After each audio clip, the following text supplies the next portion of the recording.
But when Pharaoh still doesn't budge, God goes full-on Old Testament and takes out every Egyptian firstborn. Even the cows weren't safe. Bizarre. Welcome, everyone. Today, we're diving into the good book. You know, that ancient bestseller filled with wisdom, poetry, and some pretty intense parenting advice. Because if you've ever thought parenting is tough, you haven't seen what God told some people to do to kids in the Old Testament. Spoiler alert, it's not exactly time out in the corner. Let's start with one of my favorites, Elisha and the 42 boys. Picture this, Elisha, a prophet, is just minding his own business, rocking the bald look, when some kids start yelling, "Get going, Baldy!" Harmless teasing, right? Well, not to Elisha's smooth brain it wasn't. Elisha calls down a curse in the name of God, and boom! 2 bears show up and 42 kids down. Lesson learned, don't mess with bald guys. They've got divine bear summoning powers.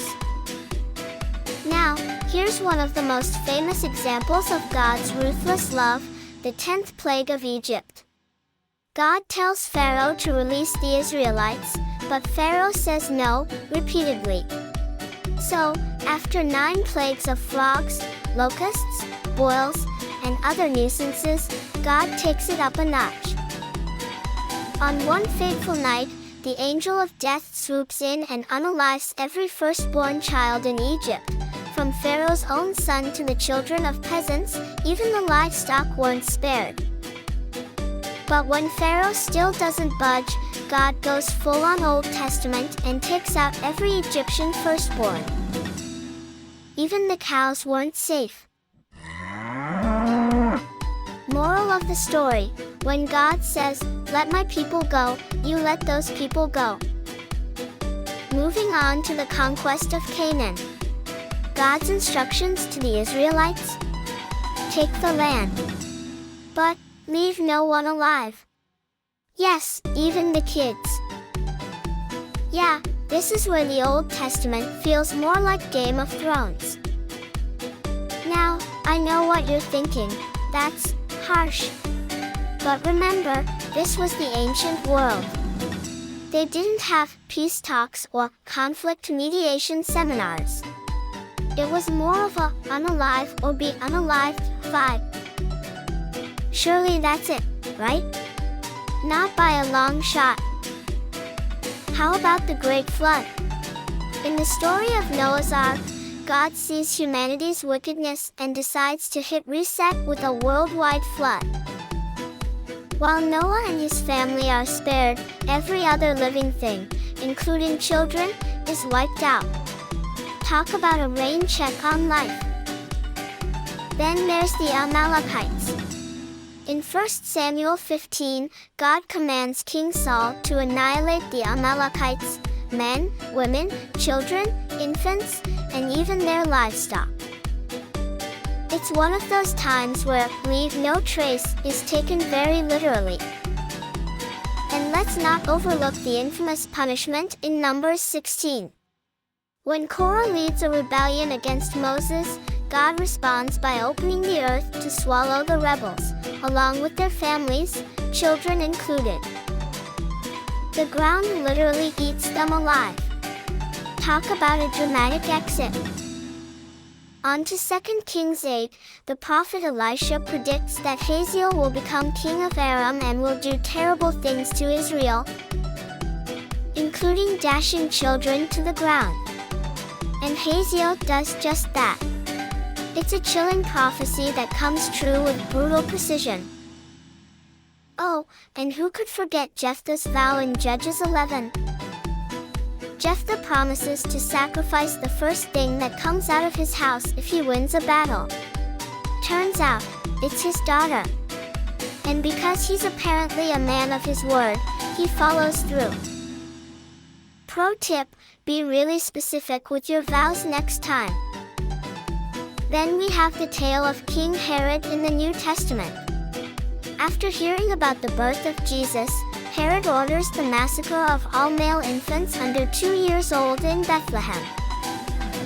Known as the Massacre of the Innocents, this act of paranoia and cruelty adds another layer to the theme of children caught in divine or royal decrees. And this was permitted by God because it fulfilled the sacred scriptures? Oy vey! You thought we were done? I'm just getting fired up, baby! In Hosea 13, God warns of punishment for Israel's sins, saying that their infants will be dashed to pieces and pregnant women ripped open. It's a brutal image meant to convey the severity of divine judgment. Ezekiel 9, God commands an angel to go through Jerusalem and put a mark on the foreheads of the righteous.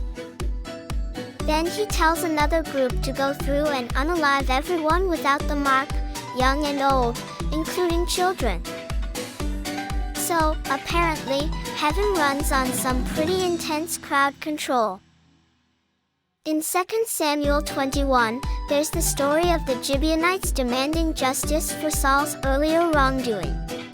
How do they settle it?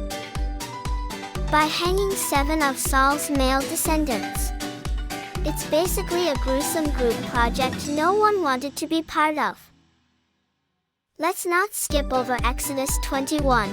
If a child strikes their parent, the punishment was death. Talk about zero tolerance for backtalk. Oh, and in Leviticus 20, God commands that children who are sacrificed to Molech be put to death. But also threatens punishment for those who don't report it. So, it's basically, Molech worship is bad, but snitching is mandatory. And finally, we have the ancient Israelite law about rebellious children.